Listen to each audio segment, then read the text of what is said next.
Hi guys, welcome to Plumbing with Tim. Today we're on location in Melbourne, Florida, and we're at an apartment building, but they're individually owned, and we need to do some upgrades for a lady that has one of these, and it's up for sale, but she wants to make sure the plumbing's all up to specs. So let's go inside and take a look.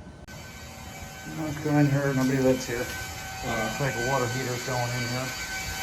Got a kitchen faucet over there that's going to need to be replaced. And down the hallway, there's the water heater, getting it drained out right now underneath the air conditioner. Fun. We've also got two free-handled tub and shower valves. One's in the other bathroom as well. We're going to have to replace some parts up inside of there. I'll show you what we did inside the bathroom. I don't know if you can see very well down there. Look at that. I had to take and shut the water off for this quadrant, so we had to replace the shut-off valve for this apartment because it's an old gate valve and it wouldn't shut everything down. Not to mention, everywhere we have an angle stop. There's two here, one up there underneath the toilet and the other bathroom, as well as under the kitchen sink. We've got to take and pull all of them out and put new angle stops in. This is what came out of there. So it was kind of tricky getting up there. I had to cut the wall open just a little bit, and we put a ball valve in there. Now we got the water completely shut off to this apartment home, and everybody else on the property's water's back on, so now we can do the rest of our repairs. All you plumbers out there know how fun it is to try to get up here and get the plumbing done underneath the air conditioner. You can see I've got a shut-off valve that's got to get replaced as well, but we got to get this thing drained and get this thing out of here.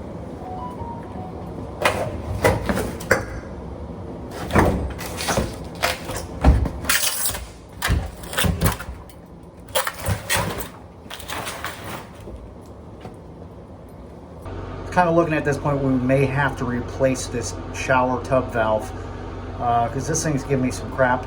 On the other side of the wall is drywall. It's a hallway.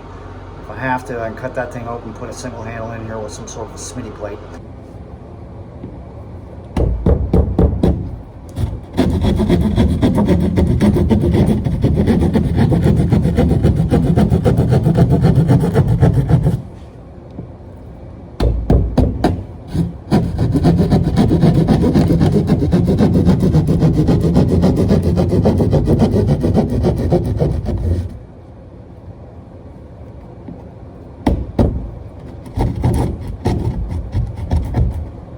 Beam sitting right there.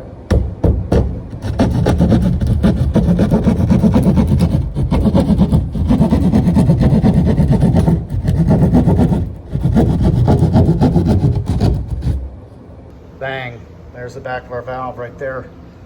All right, so I'm going to kind of try to cut this whole piece out of here, and there's the diverter and stuff. And we're going to replace this with a single handle Delta. But because it has three holes cut on the other end, we're going to have to open up the inside of the middle one for the single handle to go back in.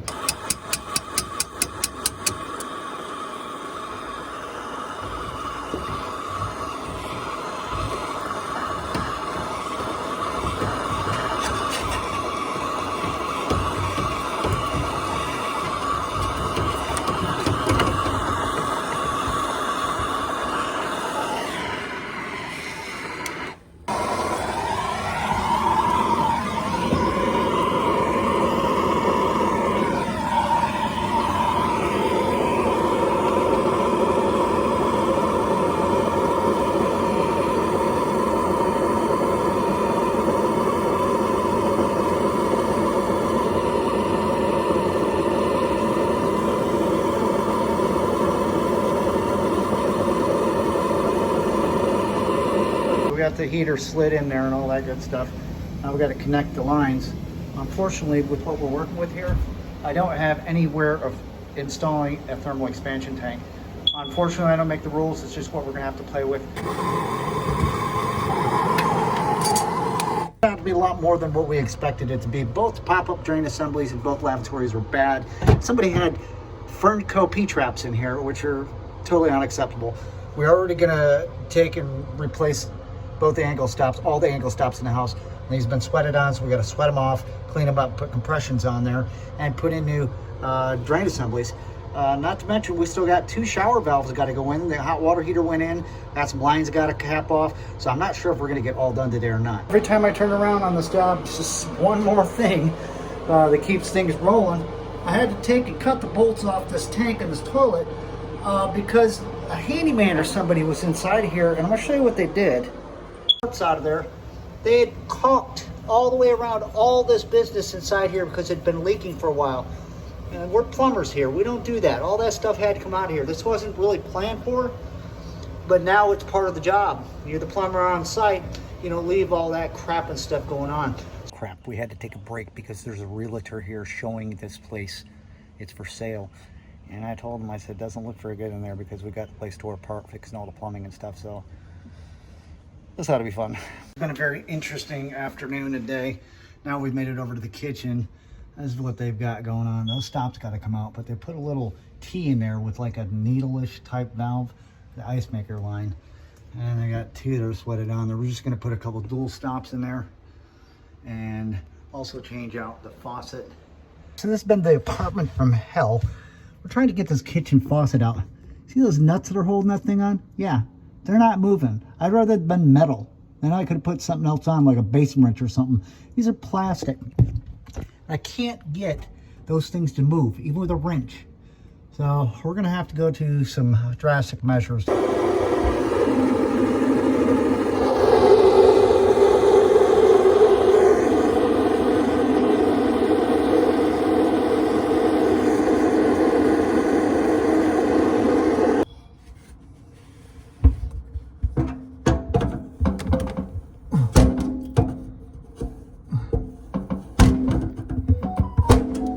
All right, so we successfully put the kitchen back together. What a pain in the ass that was. Off the camera, you didn't see it, and it's not really safe practice, but I actually had to take my torch up underneath the kitchen sink and melt those nuts off of there just to get them to move because the dog ears were breaking off on them and everything. So last thing that I have time to do, this is gonna be a 2-part series video today, is to rebuild that toilet and get it back together, and then we're calling it a day.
All right, so I'm calling it a day. This is going to be a two-part series on this apartment upgrade when it comes to things. Let's review what we did today. Started the day off by getting back here in this cabinet and replacing the old valve so they could have one. It's up underneath the lavatory, and that was a pain in the butt because I could not get the water to stop. So that was good over an hour just doing that. On top of that, we upgraded every single one of the angle stops and supply lines. Fixed the P-traps. They had the old Fernco bend kind because the trap was too close to this, so I had to offset it with a Street 45 to make that all happen. Plus the pop-up assemblies were bad and all that stuff, so that all had to be replaced. Let's go over to the toilet. A brand new shut-off valve there, as well as a supply line that's going in there. Step into the next bathroom. We also did all of the same. We had the same problem with P-trap. I had to cut it back and I had to do it and hard pipe it in. 2 new angle stops, as well as a pop-up drain assembly, all that brand new, as well as over here on the toilet, brand new shut-off valve, supply line, and we rebuilt the entire guts of the inside of this toilet where somebody had caulked all that because it had been leaking and stuff. We also put in a new water heater. Now I haven't hooked the power up to it. And it's not been filled. The water's going to stay off overnight because we still have more work to do as well. And we also got a chance to go over to the kitchen, and we put a brand new faucet in here with a side sprayer. Like I said, I had to take my torch and melt the nuts off the bottom of the old ones. 2 brand new dual stops in here, one for the dishwasher faucet, as well as ice maker and faucet. So all that came out real well. Now tomorrow's projects, like we reviewed, we pulled out the old Elger 3-handle that was in here. I just could not get the parts out of there. So we have a Delta rough end single handle that's going to be going in on the other side, as well as a Smitty plate that's going to be covering up the 3 holes that are inside of there. See that? It'll be a single hole installation. Let's go over to the other one. To take this old 3-handle out here as well, we want to try to protect the fiberglass. The lady that owns this place just had that redone. We're going to do the exact same thing, cut that back side of that and put a single handle Delta control valve. One other thing that we have been told that we need to take care of, we just ran out of time today, is back here in this back closet is a laundry hookup. Now I was told by the inspector and the Homeowner Association, they're not supposed to be having any laundry facilities inside of these. So we've been instructed, I have to cut this open tomorrow and take and cap those lines completely off, as well as the drain. That's all the time we got for part 1 of the plumbing upgrade in the apartment home here in Melbourne, Florida. Tomorrow we're going to come and take about a half a day to tackle the tub and shower valves, as well as discontinue and eliminate the existing laundry, which they're not allowed to have here on site. I didn't know, but that's part of the plan. One thing I failed to mention to you guys is when I installed the water heater, I mentioned that I did not have room to put a thermal expansion tank in there. So what I did is I installed an inline check valve on the cold side. It's the best I could do under the circumstances. I'll see you on part 2 of the plumbing upgrade of apartment home. Plumbing with Tim. Keep plumbing.